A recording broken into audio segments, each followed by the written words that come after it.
book lovers, it's Angel Vane and this is episode 15 of my author's diary. This week, it has really dawned on me that writing books is hard.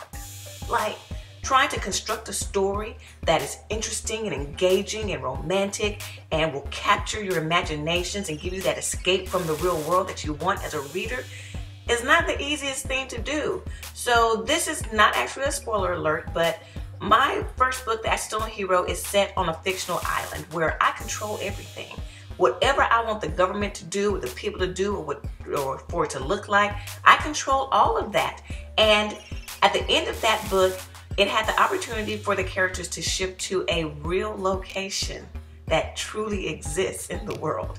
And so I pick up book 2, the sequel, in that real world location, which means I've been doing a ton of research on that location online because I don't have time to actually fly over there. And it's in Africa.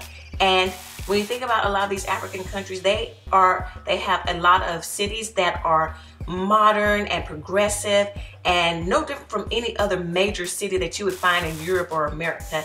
And then there are other areas that are more rural, and it reminds me of like the countrysides here in Texas when I go out to the country and it's all, you know, just miles and miles and miles of land and no people. Well, they have that too in Africa.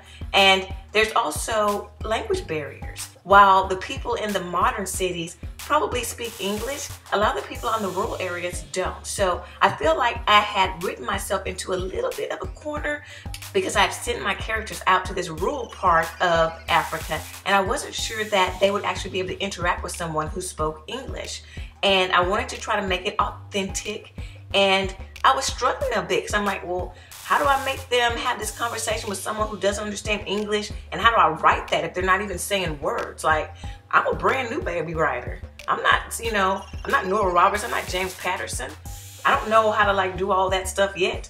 I had hit a little stumbling block. I had come up with some ideas of things that I could do, but none of it was really sitting well. And that's when collaboration came to my rescue. I know, you know, there's this romantic vision of the writer who sits in his writing cave and writes all by himself and constructs this beautiful story and then poof, sends it out into the world. But in reality, even indie publishers, we consult with so many different people as we're working on our stories. There's no way that we can actually produce the work that we do without talking to others and utilizing the expertise of others. I actually went to another author and told her about the situation that I was facing and what I was trying to do.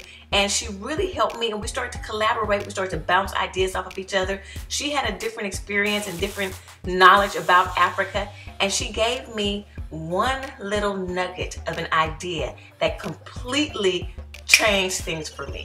And now I'm shifting the story to include that one little nugget of an idea, and it's changing some other stuff in the story, so it kind of has this like waterfall effect where some other things are changing. But I feel like, yes, that did it. That is exactly what I need, and now I can move forward. So I'm really excited about that, and I'm really thankful for having other people in my life, whether it's the readers, whether it's my beta readers, the editors, or just other authors who I can bounce my ideas off of, get some inspiration, get some different perspective that will help me with my writing. So in all of that, I've learned that collaboration is king. Now, if you want to keep up with me and all the ups and downs that I go through as I try to write and publish new books, click the subscribe button so you won't miss when I'm doing a video, and I will see you next time.